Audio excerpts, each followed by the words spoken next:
Well, here on the Morning Blend, we like to talk about relationships, right? Normally we think of relationships in between person to person. Well, how's your relationship with money? Perhaps that is a very important relationship that we need to explore. And that's why we are lucky to have Kyle Winkfield back, of course, from Finley Alexander Wealth Management. Good morning, Kyle. How are you? I'm doing well. Good morning to you.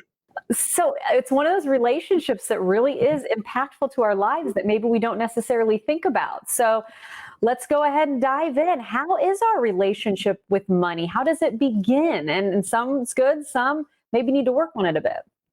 Yeah, you know what, Natalie? I think the thing that we need to understand is that what happens to us when we're a kid, like the relationship with our money, is based solely on our experience with it. And the first experience you're going to have with money are the people that raised you, whether it be your parents or your grandparents or aunt, uncle, or guardian.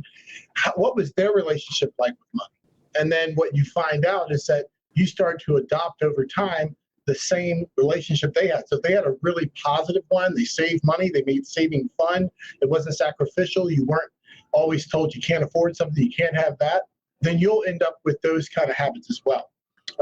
But the opposite's true too. If you grew up in a household that really was always struggling and never had it, then that's going to affect you one of two ways. One way is you'll might be someone who constantly saves and you end up being a hoarder, but you say to yourself, I'm a saver, and you give people who are frugal a bad name. And then on another side, you could say, hey, you know what? You only live once, and I grew up, stressed out about money, so I'm just going to enjoy it and spend it and have a good time. So we got to find balance. Oh, I'm curious, Kyle. I always say that I'm transparent to a fault here on the Morning Blend. What about you, though? I'm going to ask you, what were you able to learn and how did that impact your relationship with money? But most importantly, you helping folks with money as you do today?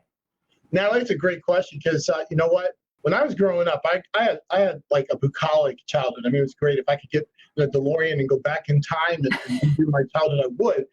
However, not everybody's perfect. And my parents, raising three boys and whatnot, it was always, we can't afford that, put that down. No, that's for rich people. No, no, no. And I don't know what the statistic is, but we hear no a lot right before we're like age 2. We hear it a couple of thousand times, I heard.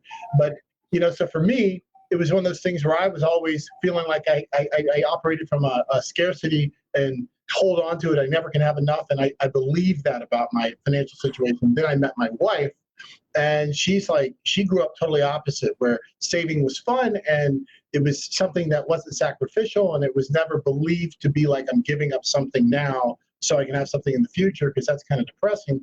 And so when I met her, she was like, hey, just put a little bit aside and start to develop that muscle, as it were, and then it becomes a habit, and then it becomes fun. And when it becomes fun, now you're talking, and now you've got financial security for the future, but you also can enjoy the journey along the way. Kyle, I'm assuming right now, people at home, I know I'm doing it, you're kind of having that inner conversation thinking, well, how am I really, or how did I become this way?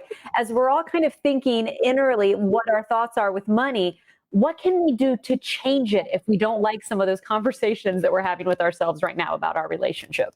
That's a great question. You know what? The first thing is, just when you're having these inner conversations, are they positive? Are they negative? I heard someone say that the words we use become the experience. The words we use become the experience. So when you talk to yourself about saving money, is it negative, got some negative energy around it, or is it positive? And then just reframe that, and then take a practical step. Just get out a piece of paper. Let's don't overthink this and go journaling or anything like that. Just take out a piece of paper and say, while you're going through these conversations, what don't I want to see happen with my money? What do I like when I have money? And how do I feel when I've got enough in the bank, or whatever the phrase is for you? And then you say, okay, well, I'd like to save more money. Guess what you start doing? Take a little bit of your money and start saving it. Build the habit, because saving money is a habit. It has nothing to do with investment ideas or anything like that. It's just a habit. The same habit you have. You wake up in the morning and hopefully you brush your teeth and whatnot. Saving money is the same way. So starting some positive associations, and start small. You don't got to start big.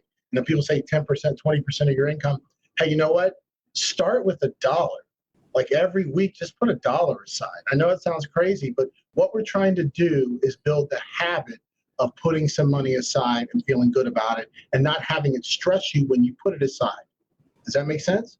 It does. And you know what I love about this conversation, Kyle, is it's a great example of what you're able to do with your clients. Your straightforward approach, of course, education based, which is key. And I think that lends itself to us sharing your contact information so people can get in touch with you today. I know you love helping your clients. 15-minute complimentary consultation. If you call right now, there's the website and phone number on your screen. Kyle, thank you for being with us.